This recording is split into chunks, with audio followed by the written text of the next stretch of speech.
carry on, they will, but your body count will be crap by the end of it. So it's sort of like weighing up the options. Do I let them kill each other, or do I wade in like Rambo and just start taking everybody out, you know? Mentioning Rambo, a lot of the influence for this has been drawn from a lot of the 1980s sort of B-movie action sort of genre, you know, Commando, Rambo, that sort of thing. This level here, this is set in the Target, who are the shady organisation who are sort of puppeteering the conflicts.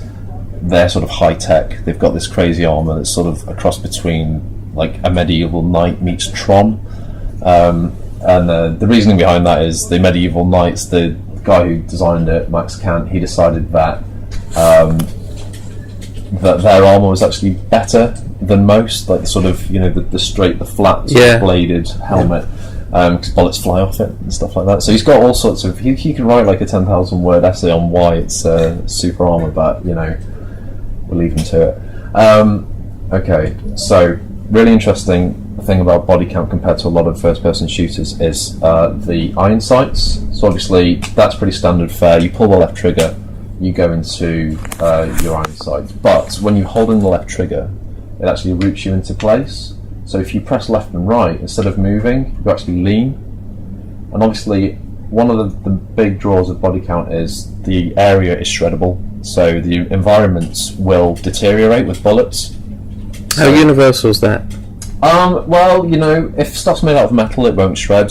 If you've got like a wooden shack with a wall, you can smash through it. If you've got bits of concrete, blocks will fly off it until eventually there's just like half a stumpy bit of, you know, rock that you can't really use as cover anymore. But the idea is, rather than having to stick to stuff that will eventually degrade and then you'll just be stuck to an invisible, you know, nothing, you can pretty much go wherever you like and just lean round. So, you know, running up to walls means you can peer around. You can, if you're crouched, you can actually use the left stick to look over a box, and letting go of the stick will drop you down. And it takes a bit of getting used to, because obviously you can't strafe while you're in iron sights. If you hold it down halfway, you can. Obviously, the movement makes your reticule a lot less accurate. And it's sort of like unlearning everything. Sorry, that was a melee attack that I accidentally pressed. It's sort of like unlearning everything you sort of know about Call of Duty and Battlefield and all those types of games, because you're having to relearn a sort of system that it's quite alien at first, but once it clicks, you start to find it's a lot more fluid, a lot more, a lot more impressive. So you've got grenades on your right bumper, so they're timed. If you double tap it, it actually explodes on impact, so you don't have to wait around for it to, which is quite satisfying. Yeah. You've got mines as well, which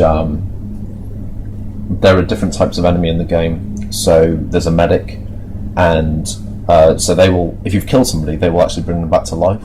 So you've got to get rid of the medic quick. So if you kill it, but yeah, we're going to head forward. Obviously, loading times also.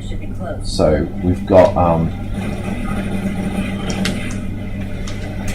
Oh, this is the question everyone's asking at the moment and everything. Is this aiming to be 60 frames per second? No, it runs at a pretty smooth 30 frames per second in the final build. We've got our medic here. You can see he's trying to just heal that guy. But if I kill him by shooting the scenery, take him down. We've got one more guy. Okay. So as you can see, it's very rapid. I mean, they want you to be aggressive in this game. It's all about... Let's turn it up, sorry. So you can hear, because the sound design is also a massive part of this. The guns, they're really meaty. There we go. And this level that we're playing through now, it's actually quite linear compared to most... I mean, for demo purposes, it's just a section of this level. But for the most part, like the levels in Body Count are like mini sandboxes, so you've got objectives to get to, but you can sort of choose your own route around it. Intercepted place. And like obviously you can smash through the.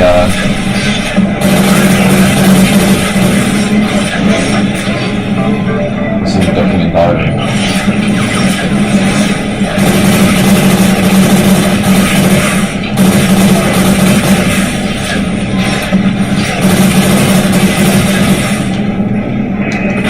Upload the data warp and let's get out of here. Okay, so these guys. You notice he just flew over in the most dramatic way. Very That's Hollywood. what's called stunt deaths. So they're not scripted, animate. They're not scripted deaths. They are random, and every time you do it, they sort of. The idea was to go with this whole, you know, the 80s B movie sort of thing. You'll see some ridiculous stuff. They sort of fly over.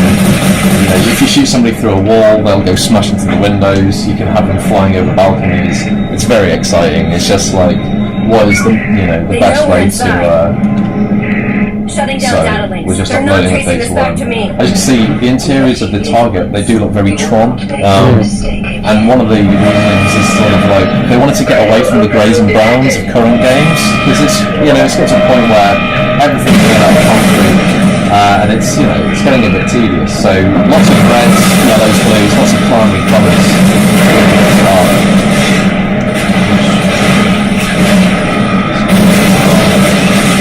Intel. The intel, on the bottom left, the special effects, they're actually they're actually toggle. You can toggle them. So I'm gonna. Using the D-pad?